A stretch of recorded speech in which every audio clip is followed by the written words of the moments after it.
कुछ अच्छी कंपनियों को अगर हटा दिया जाए तो दुनिया की हर कंपनी का, चाहे वो किसी भी प्रोडक्ट की कंपनी हो, केवल एक ही एम होता है और वो है पैसे कमाना, जिसके लिए वो किसी भी हद तक जा सकते हैं, चाहे वो मार्केटिंग की ट्रिक्स हो या कोई और तरीका। कंपनियां इसका यूज अपनी सेल्स बढ़ाने के लिए करती है, लेकिन इस कंपनीज को चलाने का असर अगर हमारे ऊपर सबसे ज्यादा पड़ता है तो फूड्स में किए गए घपले का पड़ता है, क्योंकि उन्हें हम खाते हैं, जिसका सीधा असर हमारी बॉडी और दिमाग पर पड़ता है। तो दोस्तों, आज हम बताएंगे आपको कुछ ऐसे राज जो फूड इंडस्ट्रीज बिल्कुल भी नहीं चाहती कि आप जान पाए। फेक चीज। पनीर खाने का तो हमको बहुत शौक होता है, लेकिन आपको बता दें कि कुछ चीज असल में हमारी सेहत के लिए ठीक नहीं होते, जिन्हें बड़ी बड़ी कंपनीज भेजती हैं। पनीर बनाने के लिए असली दूध की जगह प्रोसेस्ड मिल्क या फिर दूध के छाछ का इस्तेमाल किया जाता है, और फिर जो पनीर बनता है उसे आप पनीर तो नहीं कह सकते, पर कंपनी जरूर कहती है। इसी तरह इंडिया में मिलने वाले कुछ पनीर तो इतने नकली होते हैं, जिन्हें पनीर को आप 300 रुपए किलो खरीदते हैं, उसे बनाने की लागत सिर्फ 30 रुपए आती है। जी हाँ, ये होता है सिंथेटिक पनीर। इसमें मिलते हैं केमिकल, यूरिया, कोल तार, डिटर्जेंट, सल्फ्यूरिक एसिड। पनीर को रिफाइंड मैदे की मदद से भी बनाया जाता है। जरा से दूध को बेकिंग सोडा में मिक्स किया जाता है, फिर इस मिक्सर में पाम ऑयल या फिर डालडा मिलाया जाता है। उसके बाद एक कंटेनर में रखकर इसमें बेकिंग पाउडर भी मिलाया जाता है और फिर आपका पनीर तैयार।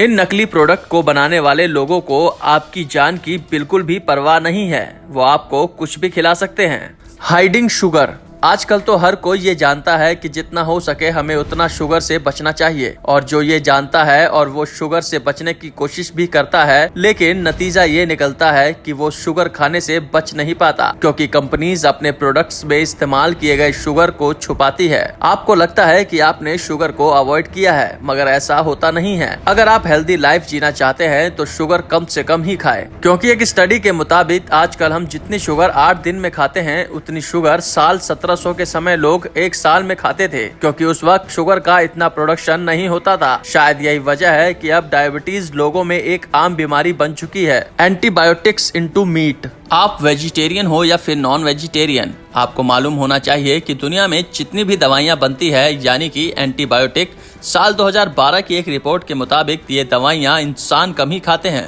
80% तो ये सिर्फ फार्मिंग वाले जानवरों को ही खिलाई जाती है, यानी कि जो दवाएं हम खाते हैं वो सिर्फ 20% ही है। लेकिन शायद आपको ये बात इतनी बुरी ना लगे, क्योंकि ये तो सिर्फ दवा ही है जो जानवर खाते हैं। लेकिन कहानी यहीं पर नहीं खत्म होती। दरअसल इन दवाओं से जानवर काफी जल्दी बड़े होने लगते हैं, जिससे मीट काफी ज्यादा पैदा होता है, और इसी वजह से ये बेहद खतरनाक बन जाता है, क्योंकि एंटीबायोटिक का ज्यादा इस्तेमाल करना काफी ज्यादा खतरनाक साबित हो सकता है। Fake fibre.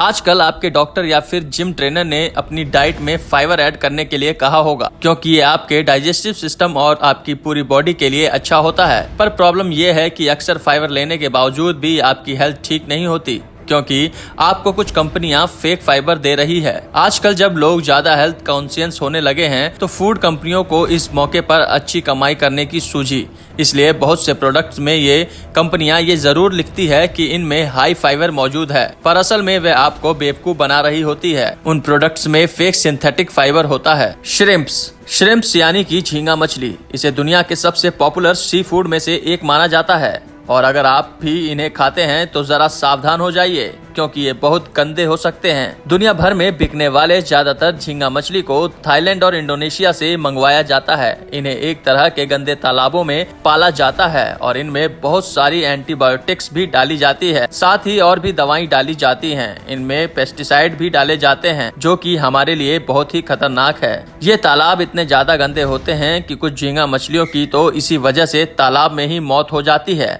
ये इंसानों के लिए नुकसानदायक तो होते ही हैं, साथ ही साथ ये इतने गंदे तालाब में पाले जाने की वजह से एनवायरनमेंट के लिए भी नुकसानदायक होते हैं। तो दोस्तों, आपको हमारी ये वीडियो कैसी लगी? अगर आपको हमारी ये वीडियो अच्छी लगी तो कमेंट सेक्शन पे कमेंट करके जरूर बताएं। धन्यवाद।